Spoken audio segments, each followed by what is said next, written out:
Anong lahi mo? Yung Pinoy po, tapos all abroad. All abroad, tapos may dugong Pinoy. Yung kada bansa po, May lahi ka? opo, all Mother Earth ang tawag. All Mother Earth. Pwede mo pa-explain sa amin? Lahat ng bansa ay may kanayon po ako. Yun ang dugo ko. Tapos Pinoy pa. Dati sinuntok ako ng tatay ko nung bata ako kasi akala niya matanda na ako. What is your message right now to King Charles? Hi to you. I don't know your name and family like Queen Elizabeth now because I'm always in prison. They always doing me in prison, but I glad to meet you in personal, Mr. Prince Charles. Matagal na po itong sakit sa ulo sa inyong komunidad. Opo. Sabi po nila may sira daw po sa ulo. Po, Kaya nakulong? sinaksak niya po yung anak ko. Minsan naka-shabu, ganun. Ay! Pumunta po lahat yung mga may reklamo sa kanya, di pwede pa natin siyang hulihin. Anong mensahe mo sa mga tao na pasaway katulad mo na para wag kang gayahin? I do not do sin, sir. I do not do sin, sir. And why? Because I'm a pure white. I'm mabait po ako. I'm good, sir. What made you say that? Because I'm a foreigner, sir. Blood of Abalos. What is Abalos? Nigeria, sir. Ang mga daddy ko, sir. Okay, where's your dad now? Nasa America, sir. No, speak in English. I graduate university, sir. What's the course? Picture university, sir. Do you have a girlfriend? No, I have, sir. Okay. How about a wife? No, I have, sir.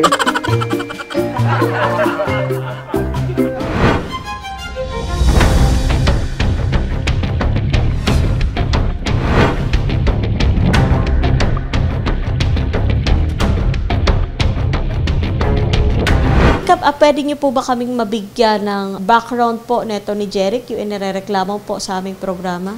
Itong si Jeric, dati yan, tukhang. Nag-schooling sila sa pulis. Nung hindi pa ako kapitan, nasaksak yung taong si Joseph. Tapos nagbabato ng mga bahay doon. So, yun, pinahuli namin, nakulong ng 2 taon sa San Carlos. Tapos, dalawang taon dinala sa Mandaluyong Mental Hospital. Ano po ang naging findings noong siya po ay dinala ninyo sa National Center for Mental Health po? Noon, siya gumaling, tapos ibinalik na sa San Carlos.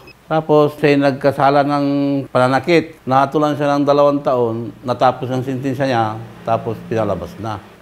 Ngayong taong ito, umuwi na, yan na naman. Similar na naman ang gulo, nagbabato ng bahay, nagnanakaw ng beer na inumin, nagkukutong, nagbabanta. Kaya gusto ng mga kapitbahay niya, palayasin na doon, ipetisyon. Pero Kap, na-try niyo po ba na kausapin itong si Jeric po at tanungin kung ano po ang reason niya, bakit ginagawa niya yung panggugulo or pagiging sakit sa ulo sa mga kapitbahay niya?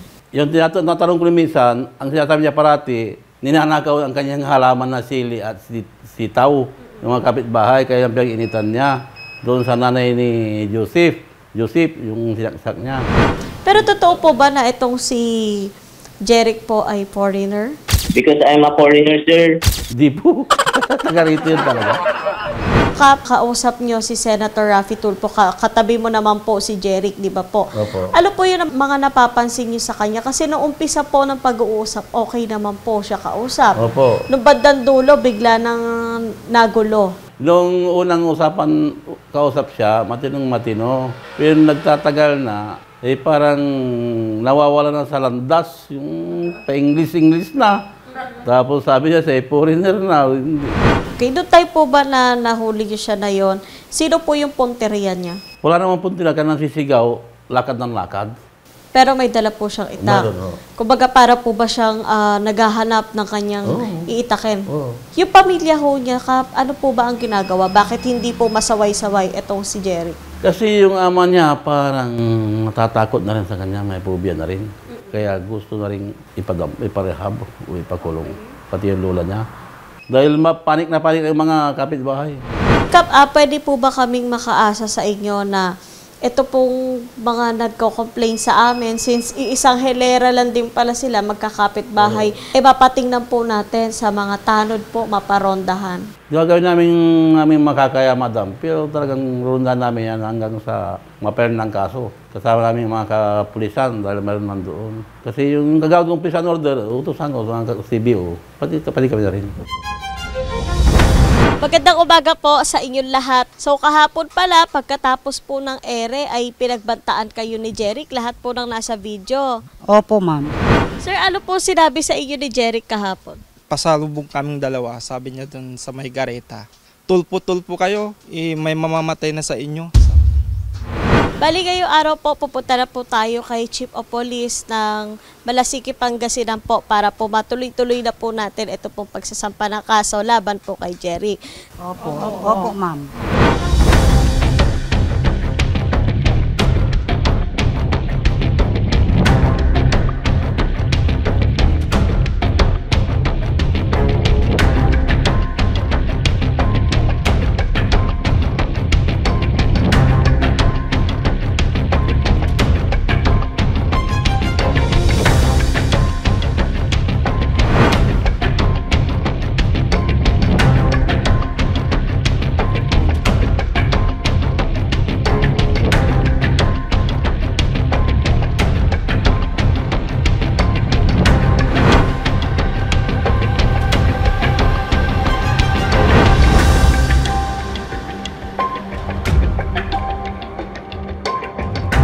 Jeric, anong nararamdaman mo ngayon na ikaw ngayon ay nasa kulungan? Sanay na po ako kahit saan po mapunta, kaya wala po, masaya lang. Sa tingin mo, bakit ka napunta dito sa kulungan? Yung kinasuhan po ko, di ba, ninakawan kami, tapos ang ginawa ko, sinundan ko sila, binasag ko yung bintana, kinasuhan ako. Kaya ako nakulong, ma'am. Bakit mo binasag yung bintana? Nauna po silang gumawa ng kasalanan. Nakita mo ba talaga? Opo. Nasa bahay po ako, ninakaw nila yung mga gulay namin tsaka sili. Bakit palagi ka na nagwawala doon sa barangay ninyo? Kahit kunti po silang nagsasabing ay bastos ako, kunti lang po sila kasi kaaway nila ako. Kaya yun ang sinasabi nila. Ipagtanong ako doon, talagang mabait po ako. Kasi na-try na rin namin na maipagtanong-tanong doon kung ano yung klase na ugali meron ka or paano ka makitungo doon. Ikaw daw ay sakit sa ulo. Ano masasabi mo doon? Ang laging nakakausap nyo po ay mga kaaway ko. Kunti lang po, wala po silang 20. Kasi naiinggit po sila sa akin. Nagme-merienda ako big time ang tawag nila sa akin. Ano sa tingin mo yung kinaiinggitan nila sa'yo? Yung ako po'y may bilin sa aking general na lolo na Benjamin Magalong. Sabi ng lolo ko, siga overall daw ako. Kaya lagi akong kinukurso na daan kahit nakaupo lang. Ngayon, ano naiisip mo na nandiyan ka sa kulungan? Wala po. Hinihintay lang na makalaya. Nag-iisip ng mga menu na iluluto pag nakalaya na. Mga pansit na tinawag kong pansit agasang manananam. Yung sobra sa na sarap yung mga luto. Ikaw ba ay nagdodroga? Ay hindi po. Yung may maintenance lang po na gamot. Kasi PWD na rin ako. Paano mo nasabing PWD ka? Ano ang sakit mo? In-apply ako ng tita kong wardina na Soriano. Yung ito po mga pilat ko sa disgrasya, tapos may bali ako sa siko, tapos tuhod, tapos tadyang may bali-bali po ako. Paano ka naging PWD? Yun po, alam ng tita ko po na wardina sa City Jail. Kaya in-apply akong PWD para makatipid po ako sa gamot na maintenance. Ano yung maintenance na iniinom mo para saan? Ulansapin po, pampakalma kasi isip na ako ng isip. Kasi po ako'y tinatawag na genius sa school. Nag-iisip po ako ng mga kanta dahil sa Biblia po may awit po. Kaya nag-aawit ako lagi na mag-isa. Anong grade ba ang tinapos mo? Natapos ko po ang kolehiyo. Teacher po, maestro. Kung teacher ka, bakit nag-aamok-amok ka sa barangay ninyo at wala kang trabaho? Yung nagtatrabaho po ako sa pabrika po sa Bataan. Nakalib po ako. Pero bakit pati yung pamilya mo tinatakwil ka na? Hindi ko po yung pamilya, yung kanayon lang namin yun. Kaya mali po yung salita nilang pamilya ko sila. Yun po. Pero paano yan? May mga ebidensya na may hawak ka ng itak? Wala. Kahit tanungin nyo yung intel na nanghuli sa akin, tito ko yun, inabot sa kanya yung itak. Maraming nakakita kung, siyempre, hahabulin ko ng itak. Siyempre, may tendency na mapatay ko sila. Ang hina nilang tumakbo, mabilis po ako, athletic. Medalist po ako, mabilis ko po silang mapapatay. Walang namatay. Nabanggit nila, Kapitan, na ikaw ay pinunta na sa ospital, sa mental hospital, pero ikaw ay negative nga sa kapansanan pang mental. Ngayon, ginagamit mo na lang ba ito para makatakas diyan sa mga kasalanan na ginawa mo para hindi ka makulong? Ay, ang ano ko po, sinasabi ko sa attorney ko, wala po akong sakit, healthy po ako sa pag-iisip. Kasi in-examine po ako sa psychiatrist kasi may utak talaga ako, yung tinatawag akong henyo sa school kasi nakakapag-talking kaagad ako, pag may tanong sa akin, nasasagot ko kaagad. Kaya napapansin ng tatay ko, kinakausap ko yung sarili ko kasi desisyon ko yun sa sarili ko para umasinso sa buhay, yung nagmamathematics. So, sa tingin mo, hindi kasalanan yung ginawa mo pag-aamok, paghahabol ng itak, at meron ka na ring nasaksak doon sa barangay ninyo? Hindi po ako nag-amok. Yung lagi akong kursunada, kaya magbayaw yun. Laging kursunada ako. Kaya pinitik ko ng kutsilyo para tumigil na. Yun ang ginawa ko. Hindi po ako nag-amok. Sa tingin mo, tama yun? Sigaw. Tama po, pagganti. Kasi sila'y makasalanan. Kung hindi tayo gaganti ng mga mabait, ay lugi na tayo sa mga makasalanan. Siyempre, gawan ka, bugbugin ka, saksakin ka, hindi mo gantian, patay ka na, nasa langit ka na. Kawawa ka naman, kawawa yung pamilya mo, hindi mo na makikita halos-halos everyday. Pero ikaw yun nanaksak? Opo, kasi kursunada ako lagi. Hindi po ako lagi yung nag-uumpisa, biktima lang po ako. Gumanti lang po ako. Anong lahi mo? Yung Pinoy po, tapos all abroad. All abroad, tapos may dugong Pinoy. Yung kada bansa po. May lahi ka? Opo, all Mother Earth ang tawag. All Mother Earth. Pwede po pa-explain sa amin? Lahat ng bansa ay may kanayon po ako. Oh. Yun ang dugo ko. Tapos Pinoy pa. Dati sinuntok ako ng tatay ko nung bata ako. Kasi akala niya matanda na ako. Yung sa lolo ko na Bongbong Marcos na presidente natin sa Pilipinas, lagi po akong ginaganito ng mga kaaway ko, binibiktima ako. Yung tignan nyo lang po ang buhay ko na lagi akong kinukursunada. Yun lang po lolo ko na Bongbong Marcos. Hindi ko What is your message right now to King Charles? Hi to you. I don't know your name and family like Queen Elizabeth now because I'm always in prison. They always doing me in prison, in prison. So I don't know you, but I glad to meet you in personal, Mr. Prince Charles. That's all this, ma'am. Sir, paano po na ito pong si Jeric Magalang ay inyo pong nahuli at ngayon nga po sa kasalukuyan ay nakakulong? So, mayroon pong na nag-report dito sa aming pulisya na itong si Jeric ay nanggugulo doon na naghahabol ng itak. So, nag-responding agad ang aming kapulisan at pagdating doon sa area, nadala-dala pa yung itak at nagsisigaw pa rin doon. So, kaya inaresto siya ng ating responding policeman. Balikot in the act po, sir, na siya po ay nagwawala at may hawak pa po talaga na itak. Yes po, ma'am. Yes po. Hawak-hawak niya po yung itak niya po, ma'am. Pero nung siya po ay kinuha po or hinuli ng mga polis, siya po ba ay nanlalaban pa? Yung una, resisting pa rin, pero nung napasipay din ng tropa, kaya nadala din ng maayos dito sa police station po. Pagkadala po dito sa police station, kasi nababanggit nga po na itong si Jeric paulit-ulit na po na nakukulong dito po sa police station na ito. At the same time, nakakawala lang din or pinapalaya lang din dahil nga ito ay may sakit sa pag-iisip daw po. So bali, ano po ang ginawa po ninyong hakbang after po ninyo na mahuli ito pong si Jeric? Actually, ma'am, hindi kasi pinupostro yung complaint laban sa kanya nakakalabas. So, yung last time, pinailan na ng kaso para hindi na po siya makalabas. Pinail din natin siya ng grave threat dahil po sa ginawa niya. At siya po ay hanggang ngayon nakasalukuyan pa rin na nakakulong.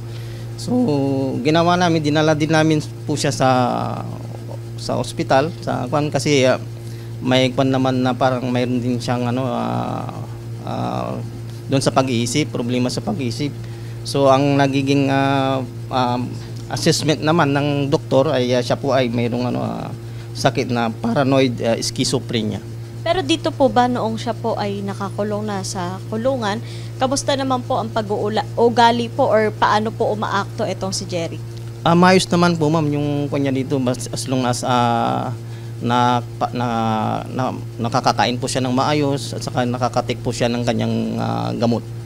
Pero pag siya po ay kinakausap, medyo po tumataliwas talaga yung mga sagot niya. Opo ma'am, minsan na tumataliwas talaga po yung mga sagot niya. Meron po siyang mga nakakasama dyan po sa kanyang kulungan. Yung mga nakakasama niya po ba, kamusta naman po yung pakikitungo niya doon? Okay naman po ma'am, yung pakikitungo niya sa mga kasama niya, hindi naman po siya magulo, hindi naman po siya nagsisigaw. Basta maayos lang po yung kanya po ma'am, yung pagkain niya, tapos yung gamot na tinitik niya. Si Jeric po ba ay dinadalaw po ng kanyang pamilya? Parang wala na po ma'am, hindi na po siya dinadalaw ma'am.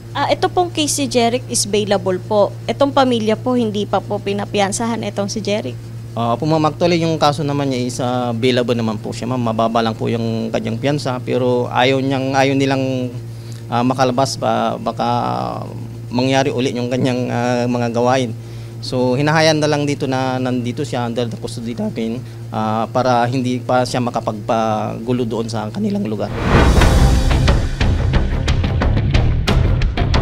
Magandang hapon po sa inyong lahat. Bali, bumalik po kami dito po sa inyong lugar para po malaman kung ano po itong nararamdaman nyo ngayon or ano po ang pamumuhay na meron kayo ngayon na si Jeric nga ay nakakulong na ngayon sa kulungan. Kayo po, Ma'am Violeta. Kami natutuwa at saka hindi katulad noon na nandito siya na takot kami. Pero ngayon, malaya. Nagagawa namin ang gusto namin gawin, pati yung mga trabaho. Hindi katulad noon, pag naglalaba ako dito sa loob ng bahay. At saka pag umiigib ako, may kasama akong anak na nakatingin sa akin. Pero ngayon, kalpante na. Free na po kayo, malaya na. Opo. Kaya lang, ang gusto ko sana, gusto namin, hindi na dito makabalik. Kasi pag nakabalik naman dito, ay tulad pa rin ng dati natakot.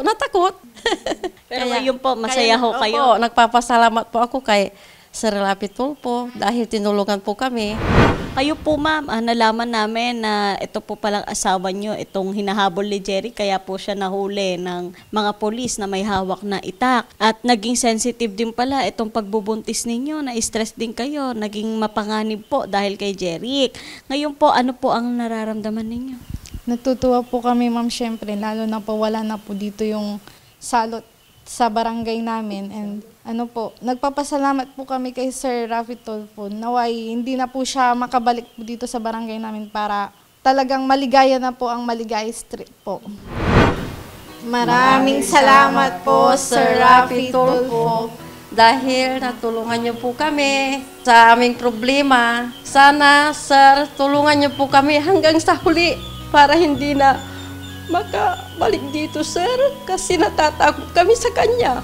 Sana, Sir, tulungan niyo po kami kasi palagi siyang dumadaan dito sa bahay namin. Kaya takot na takot kami, lalo itong anak ko. Buntis pa naman. Kaya, Sir, papasalamat po kami dahil hindi niyo po kami pinapabayaan. Ipagtatanggol ka niya kahit siya ang mapahiya. Ang sarap kapag panatagsan man ng iyong tungtungan dahil merong Rafi Tulfo ka na masusumbungan. Pag sa hirap ang lahat ay gusto mo ng tuldukan, gagawa ng paraan pa siya ang iyong tinakbuhan. Di lang basta solusyon sa iyong pinagdadaanan. Maraming mahirap ang binigyan ng